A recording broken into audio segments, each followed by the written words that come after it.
नमस्कार दोस्तों, आज हम बात करेंगे कि हमारा मन एक पल खुश रहता है तो दूसरे ही पल उदास हो जाता है। कभी इधर भागता है तो कभी उधर भागता है। इस अस्थिर मन को कैसे अपने वश में किया जाता है, यह जानने के लिए हम एक बुद्ध कहानी सुनेंगे। कहा जाता है कि लगभग 1500 साल पहले भारत में एक बौद्ध भिक्षु थे जिनका नाम था बोधिधर्मा।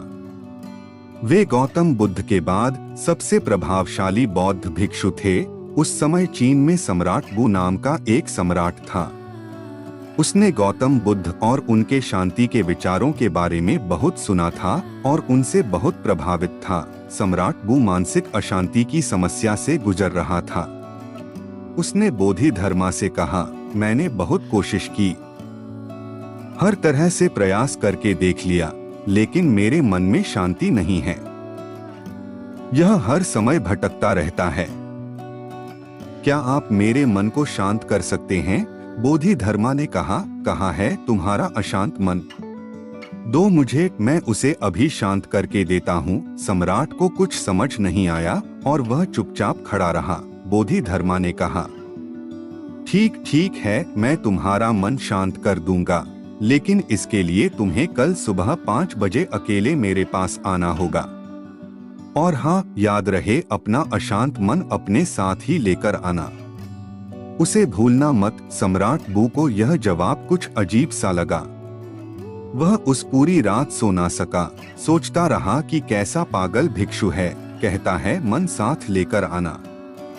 भला मन भी कोई भारी सामान है जिसे मैं छोड़कर आ जाऊंगा। उसने कई बार निश्चय किया कि जाने का कोई मतलब नहीं, इंसान पागल मालूम पड़ता है, लेकिन उसके पास और कोई दूसरा रास्ता भी नहीं था।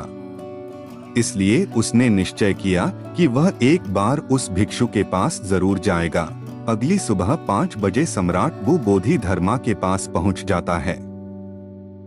बोधिधर्मा आंखें बंद करके ध्यान में बैठे हुए थे। सम्राट की आने की आहट पाकर बोधिधर्मा अपनी आंखें खोलते हैं और सम्राट वु से कहते हैं, तो तुम आ गए।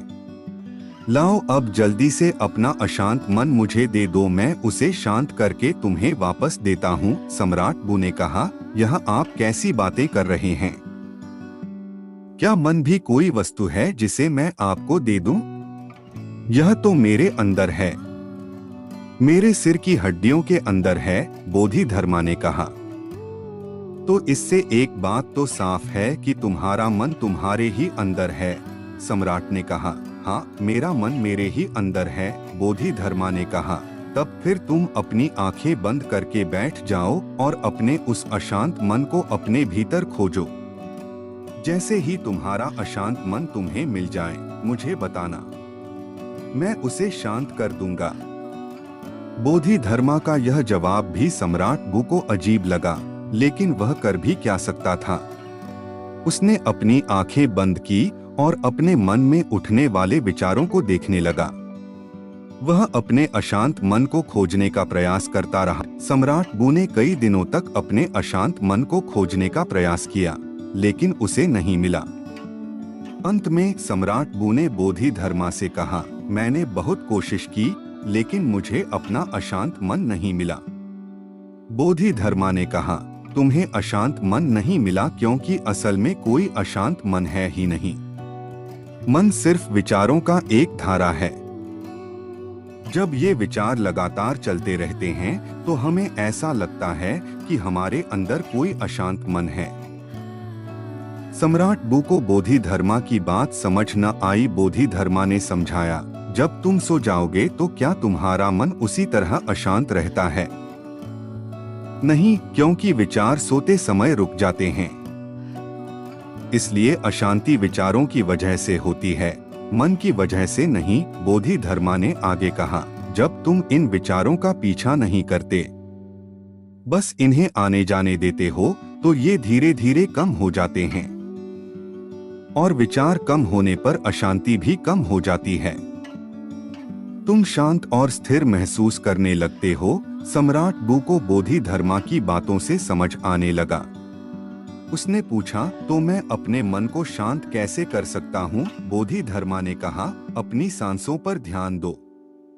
जब तुम सांस लेते हो और छोड़ते हो तो अपने मन को भी उसी तरह धीमा और स्थिर होने दो। अपने विचारों का पीछा मत करो, उन्हें बस आने जाने दो। धीरे धीरे तुम शांत और स्थिर महसूस करने लगोगे। सम्राट बू ने बोधिधर्मा के बताए तरीके को अपनाया और उसे सचमुच शांति मिली।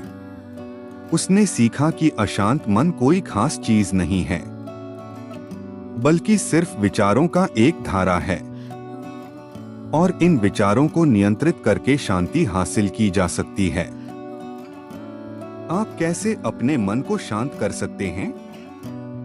अपनी सांसों पर ध्यान दें, ध्यान करें, योगा करें, प्रकृति में घूमने जाएं। उन चीजों को करें जो आपको खुशी देती हैं। नकारात्मक विचारों से बचें। ये कुछ तरीके हैं जिनसे आप अपने मन को शांत कर सकते हैं और खुश रह सकते हैं।